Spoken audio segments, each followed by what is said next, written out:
Друзья, я вас всех приветствую, ассаляму алейкум, меня зовут Артем, и я вновь нахожусь в столице Республики Ингушетия, город Магас, и хочу вам еще его немножечко показать. Поэтому, если интересно, то прямо сейчас подписывайтесь на мой канал, ставьте лайк, нажимайте на колокольчик, чтобы не пропускать мои следующие новые выпуски. Делитесь своими эмоциями, впечатлениями у меня здесь внизу под этим видео в комментариях, и самое главное, досмотрите это видео до конца, чтобы не пропустить все самое интересное.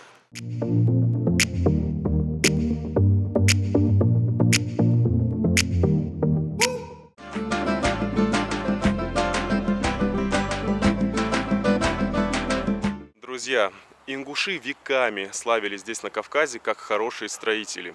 Раньше они в горной части Республики Ингушетия, в Джератском районе в том же, строили свои величественные, высокие боевые и жилые башни. А сегодня, в современной нашей жизни, они строят красивые, качественные дома. Да и не только дома, еще и торговые центры. Чуть позже я вам покажу музей, башню Согласия. Она ровно 100 метров. И буквально вот в прошлом году я снимал здесь в августе месяце. Здесь просто стояла бетонная конструкция, видите? Теперь уже ее обносят стеклом. В принципе, это сейчас модно. Стекло да бетон. Весь Дубай так выглядит. И вот еще один новый дом уже занимается частично облицовкой. Вот здесь строят жилой комплекс, 11-этажный дом будет. Кстати, квартиры и дома здесь в Магасе очень дорогие. Цены как в Краснодаре. Потому что земли у ингушей мало, поэтому и цены такие. Кстати, я заметил здесь в Ингушетии, в городе Магасе, плакаты, что Ингушетия за мир и процветание, и Ингушетия против терроризма. И я поддерживаю. А то что-то участились всякие случаи с бандитизмом и с преступниками и экстремистами здесь в республике. А это идет стройка.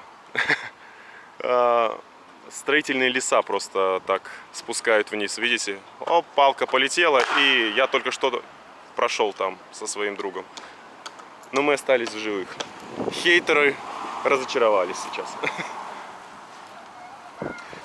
Так, я пришел на аллею Матери. В одном из выпусков я уже снимал. Здесь стоит телефонная будка, как прям в Англии, где-нибудь в Лондоне. Но это просто муляж. Но там есть какая-то красная кнопка. Ее можно нажать и, видимо, вызвать кого-то посерьезнее. Здесь рядышком, кстати, прокуратура находится. Здесь на аллее Матери, как вы видите, установлены лавочки для мусора, разные корзины. И гуляет очень много детей, взрослых, ну, со своими родителями, соответственно. Вот, пожалуйста, девчата катаются на роликовых коньках. Уже практически наступило лето, да, установилась очень хорошая погода, где-то градусов 25 сейчас в Ингушетии. Сегодня 5 мая, и очень-очень красивый памятник матери, женщине, потому что у нас женщины в России самые сильные, и посильнее даже некоторых мужчин, это правда. Здесь написано, что мать – хранительница семьи и очага. Как только заканчивается аллея Матери, здесь в Магасе начинается аллея Отца, про которую мне, кстати, рассказывали. По вашему совету я решил сюда прийти, найти ее и немножечко поснимать. Ингуши говорят, что рай находится под ногами у наших матерей, а отец – это имя твое и начало твое. В Ингушетии отец имеет важное значение, и каким бы ни был плохим отец, от него нельзя отречься. Это тогда будет считаться в Ингушетии большим позором. А также при знакомстве в Ингушетии часто задают сразу 4 вопроса. Какой у тебя тейп, какая фамилия, откуда ты и кто твой отец. Делается это, чтобы установить возможную родственную связь. Я, значит, стою здесь и говорю, что не помешали бы здесь рыбки вот в этом небольшом водоеме. Дети вон со мной согласны. Но дети сразу сказали, что если тут будут рыбки, то их кто-нибудь другой здесь словит. А я говорю, что на башенке тогда камеру установят, и и будут ловить тех, кто ворует рыбок. А пока пацаны, вон, я вижу, бутылку наловили с водой головастиков. Что за головастики-то? Лягушки это или что это? Лягушки? Ну да, головастики, лягушки. В общем, местным жителям столицы Республики Ингушетия, города Магаз, есть где провести время, а также и гостям республики, потому что в таких вот скверах и похожих парках есть где поиграть детям, погулять также и взрослым, посидеть на лавочке молодежи и попить кофе, поесть пиццу, например, как вот в этом заведении, которое называется Darcy Evans Food. Бесплатная реклама. Здесь хотят открыть небольшое кафе, поэтому ведется небольшая стройка. И совсем скоро включат вот этот фонтан, можно его даже назвать каскадом. И будет все по красоте. Слушайте, ну много открывается скверов, парков здесь, в Магасе. Очень много вижу детей. Да, привет, салам. В общем, здесь около аллеи отца шел-шел, встретил своего хорошего давнего знакомого Ибрагима. Да, Салам, Артем, да. приветствую тебя, очень рад тебе, что приехал в Ингушетию очередной раз, и ты здесь вообще находишься, я даже не знаю. Ты постоянно везде, и поэтому не знаю, где ты именно находишься. Бывает так, в отпуск приехал. Ну вот, добро Рассказывает, пожаловать в да. Национальный детский театр Республики Ингушетия. Это наша компания, которая занимается мероприятиями, организациями и так далее. И лицензированное образовательное учреждение. Но в данном случае, как Национальный детский театр, мы будем ставить спектакль в этом году 80 лет со дня блокады Ленинграда.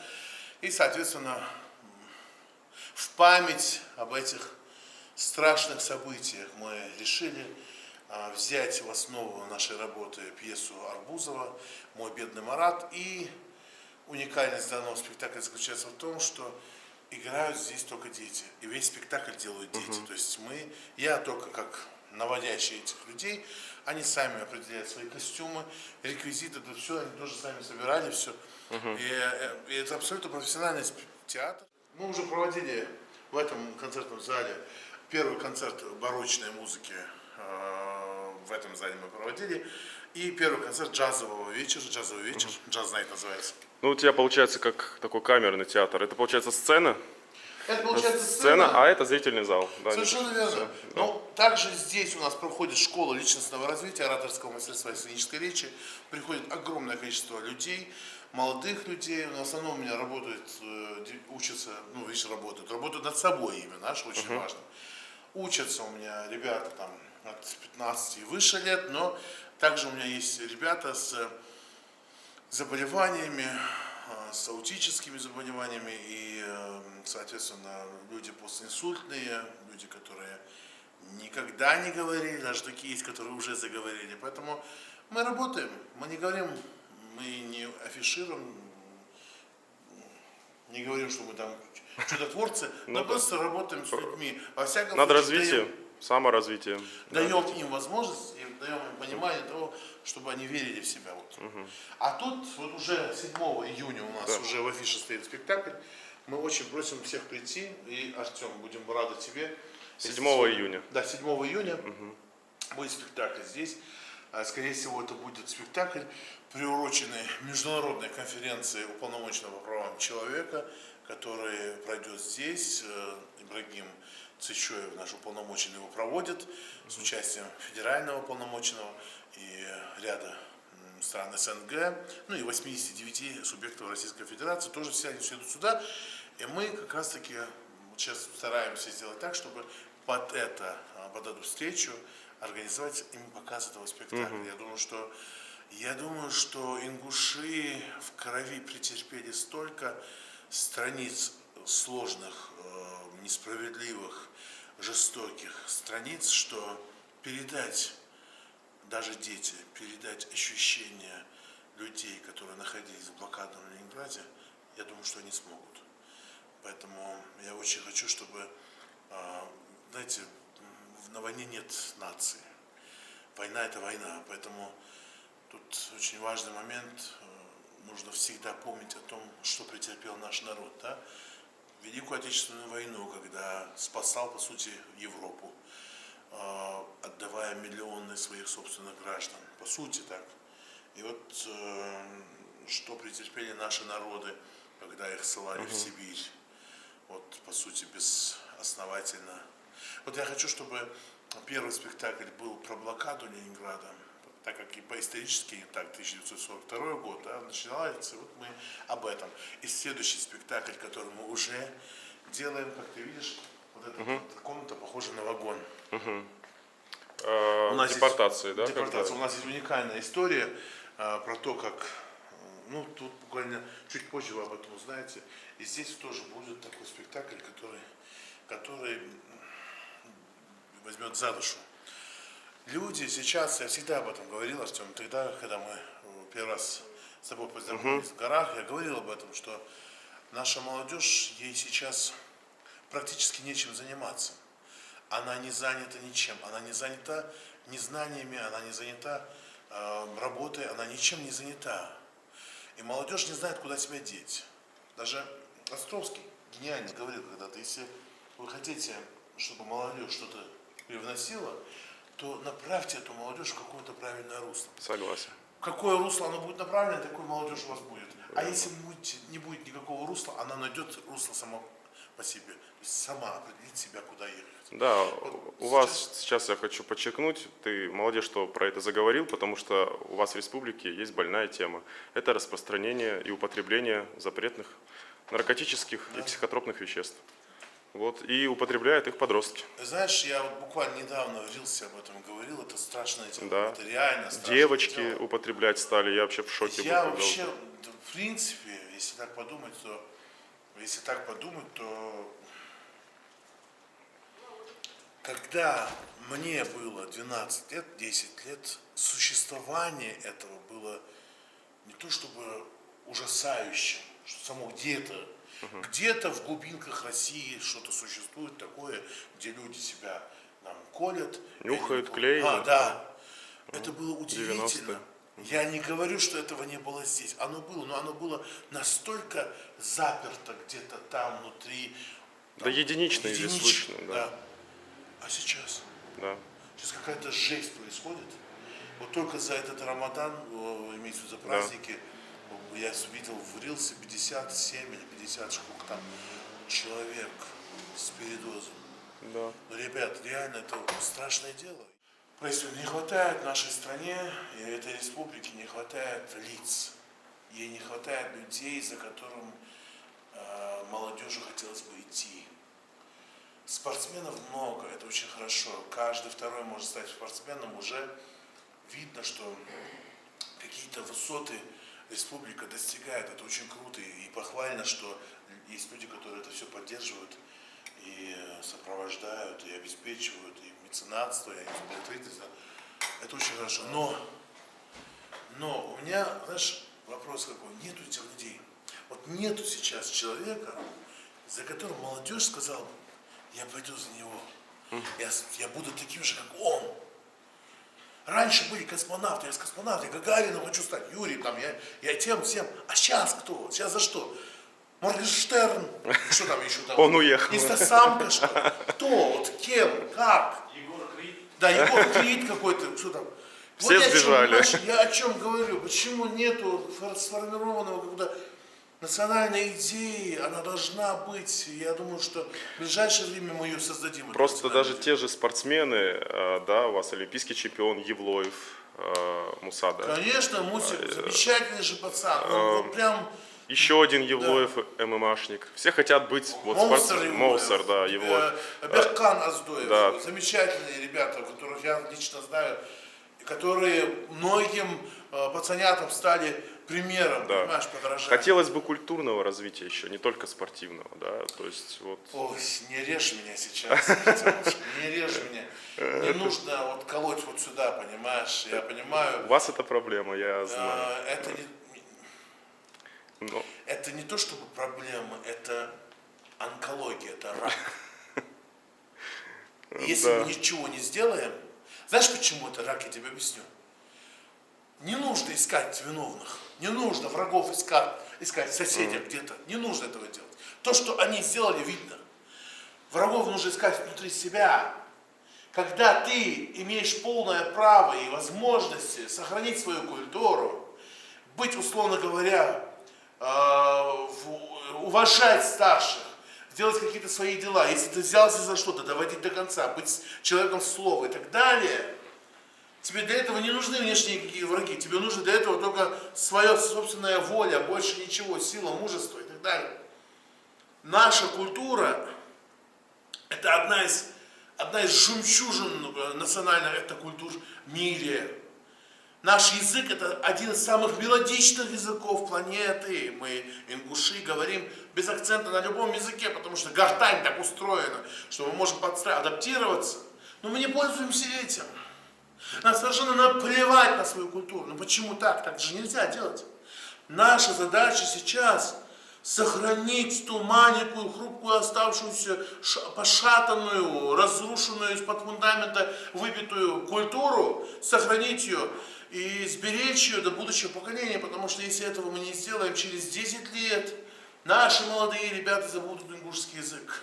Через 12-15 лет мы останемся без нашей собственной с вами государственности. Почему об этом не думают?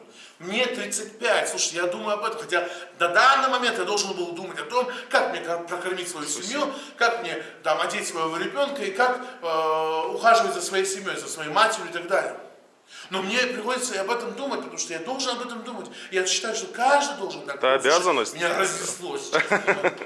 Нет, все правильно ты говоришь. Ну, в принципе, я тебя поддерживаю. Нужно сохранить в Ингушетии традиции, обычаи, культуры. Они уникальны. Мне за что Ингушетия понравилась? Как раз таки за вашу культуру, традиции, обычаи. Потому что в горы приехал, увидел башни, узнал историю этих башен, узнал последующую уже историю вашего народа, и мне понравилось. То есть я объехал 35 стран, ничего подобного я не увидел. А некоторые не понимают. И начинают еще спорить и говорить, вот, эти обычаи противоречат, то противоречит, это не так, это не то, ищут выгоду, и понеслось. Ты знаешь, вот самое ужасное, когда вот те, кто ищут противоречия, это люди, подвергшие лени. Они ленивые люди. Они не ищут их, они говорят, что там противоречило. А ты пойди, возьми книги, прочти. Прочитай, условно говоря, священную Коран. Прочитай всю остальную литературу. Много-много читай. Образовывайся. И ты поймешь, что уважение к взрослым, уважение к старшему человеку никак не разнятся с исламом. По сути, ислам был принят как подарок этим народам только благодаря тому, что он абсолютно близок был к культуре этого народа. Он был близок. Понимаете? Ислам никого не ущемлял. Ислам никогда не передавался или не навязывался силой. Потому что Всевышний сказал, эту религию нужно принять. Когда ты принимаешь, ты говоришь спасибо. О, Всевышний, спасибо, что ты мне открыл знания. И теперь представьте, пытались многие насильно это сделать. Не смогли. Когда эта религия пришла с миром, сказали, вот такие знания есть, посмотрите, пожалуйста. Многие сказали, да, мы это хотим. Да, и ваш народ принял Вот ислам. она, вот они, то есть там, Истина, да. Культура, я имею в виду. Естественно, многие вещи, которые были до самого ислама, это очень важный момент, и многие это упускают. Многим кажется, что ингуши были язычниками, вот 250 лет назад, хрена с два. Читайте Мравели, читайте армянские летописи и так далее, вы все поймете. Это тысячи, 2000, 1500 лет назад.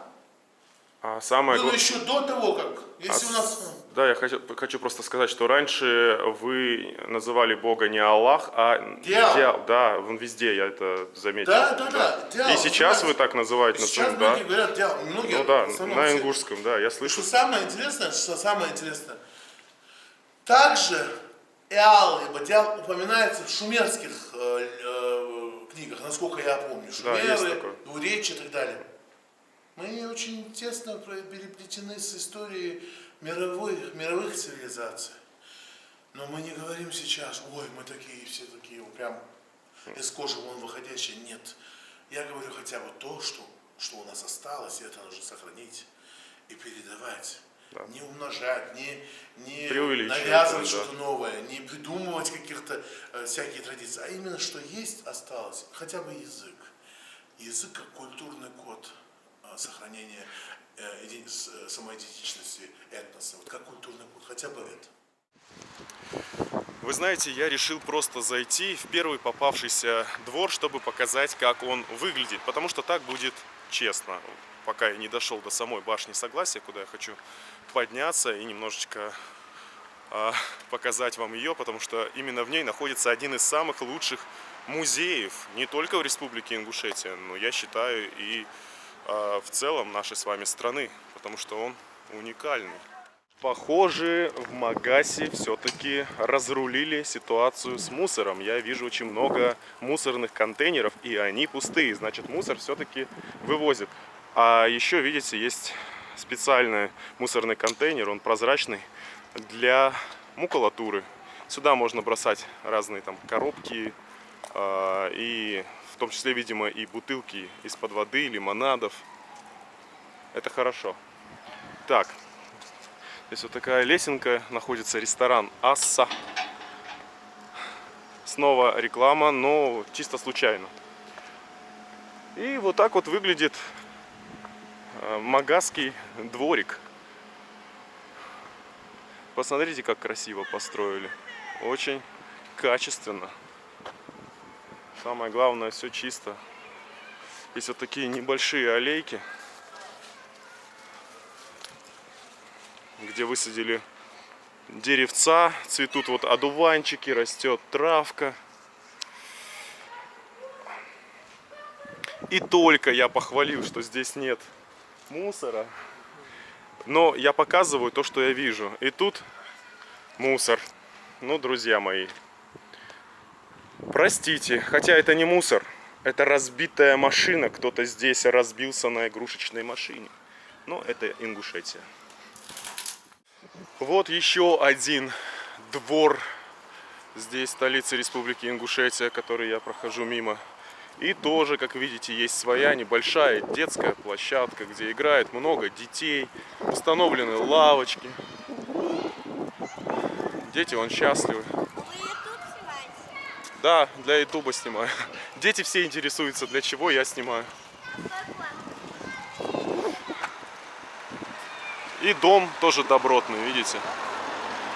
Мне хочется подчеркнуть, что все вот эти парки, скверы были изначально задуманы и стали реализовываться благодаря бывшему мэру столицы Республики Ингушетия города Магас Цичоеву Беслану, с которым я вот в прошлом году летом виделся. Он большой молодец, и хотелось бы, чтобы и дальше все развивалось. Ну, посмотрите, какая красота. Единственное, было бы здорово здесь установить беседки, чтобы прятаться от солнца. В Ингушетии летом невероятная жара, и, как видите, здесь спрятаться от нее особо негде, кроме кафе либо ресторанов. А вот если бы я хотел, ну, например, здесь быть на площади, если я сяду вот на такую вот лавочку, да, представляете, плюс 40, что со мной будет через 10 минут? В уголь я превращусь. Будет называться Артем холодного, либо горячего, нет, горячего, какого холодного, ингушского копчения. Вот красуется как раз-таки резиденция главы республики. Развивается российский триколор, и рядом ингушский национальный флаг. Кстати, он очень красивый. Весна по-ингушски. Как видите, это одно из самых популярных мест в Республике Ингушетия и города Магаса. Посмотрите, какая очередь стоит на входе в башню. Там просто касса находится. И нам придется тоже постоять в очереди, чтобы приобрести билетик. Вход в башню подорожал. Теперь он стоит 200 рублей. И написано, что дети с 5 до 15 лет допускаются только в сопровождении взрослых. Я уже много раз вам рассказывал о том, что ингуши раньше жили в жилых башнях в горной части республики Ингушетия. Именно в этой башне Согласия можно узнать всю историю и быт ингушей абсолютно разных времен. Как жили ингуши вот в жилых башнях. Здесь сидит девушка, рядом люлька, где пока нет ребенка, видимо, она только недавно вышла замуж и готовится стать мамой. Опять же, здесь можно заметить кувшины, вот, утюги, разную кухонную утварь, прялку. Как я уже сказал, ингуши занимались животноводством, да, они не только ели мясо барана, но еще и использовали шерсть барана для того, чтобы, в общем, сделать пряжу, нитки.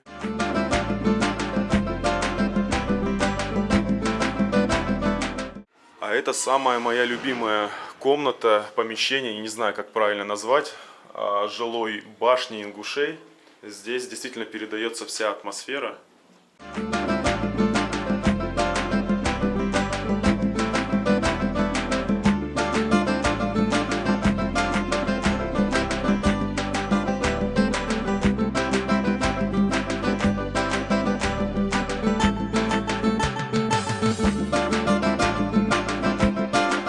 Я просто вспомнил свое детство, которое у меня прошло в 90-х, и когда не было телефонов и разных других гаджетов, у нас были тоже похожие ковры, и когда я ложился спать, а у моей кровати был похожий ковер, я пальцами выводил узоры и так засыпал.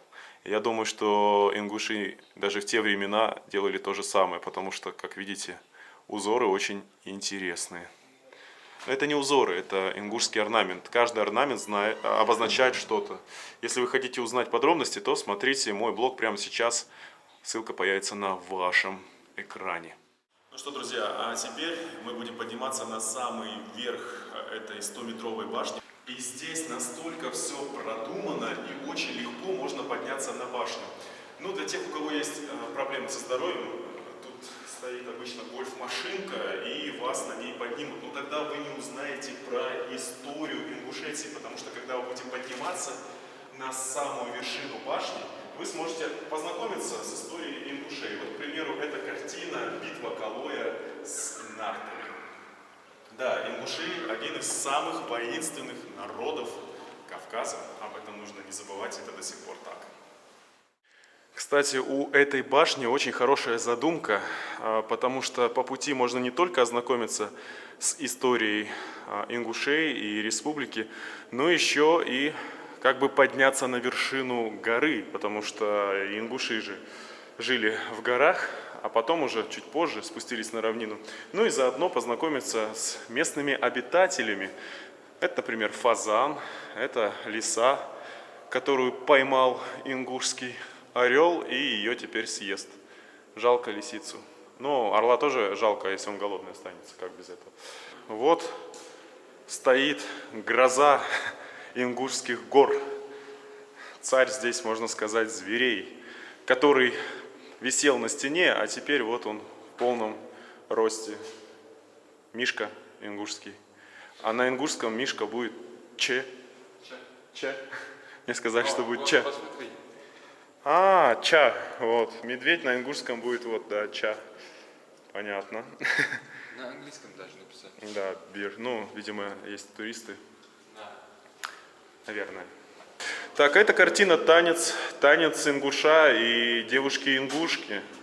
Это уже чисто национальный колорит. Я, кстати, поддерживаю ингушскую культуру, традиции и обычаи, потому что это фундамент всего народа Республики Ингушетия, который нужно сохранить и передать уже потомкам. То, что говорил Ибрагим, когда я с ним чисто случайно встретился, да, он все сказал даже и за меня. А эта картина называется «Зикр». Про Зикр я один раз снимал в Казахстане, когда меня пригласили в Вайнахе, ингуши и чеченцы, в гости. И я думаю, что Зикр еще поснимаю и в Ингушетии, возможно, и в Чечне, если меня пригласят. Что такое Зикр? Зикр в переводе с арабского, да, мне тут подсказывают, переводится как поминание. Это духовная практика в исламе. Вот смотрите, я 1,88 м ростом и почти уже вот задеваю потолок. Поэтому те, кто здесь 2 метра ростом будет, будьте осторожны. Берегите вашу голову, она одна единственная. Я поднялся на 100-метровую высоту практически. Сейчас вам покажу. Хотя я уже здесь не первый раз. Но так как на меня стали в последнее время подписываться все новые и новые подписчики, поэтому это для вас. Вот не зря же город Магас называют городом солнца. Посмотрите, весь город утопает в солнечных лучах. А здесь, как видите, еще вертолетную площадку построили и лавочку поставили на ней. И вот отсюда открывается шикарный вид на столицу республики, на сердце город Магас. Там вдали сияет мечеть, которую почти уже достроили. Ну и вот дома. Кстати, очень интересно сделано, потому что здесь стеклянный пол, бояться не нужно, все сделано качественно. А то некоторые боятся, думают, что стекло лопнет и можно упасть. Не упадете, не переживайте. Качество ингушское. Ингуши же строители, они известны этим. Вот видите, наносить надпись запрещено, штраф 5000 рублей. А еще запрещено прыгать туда. Красотища.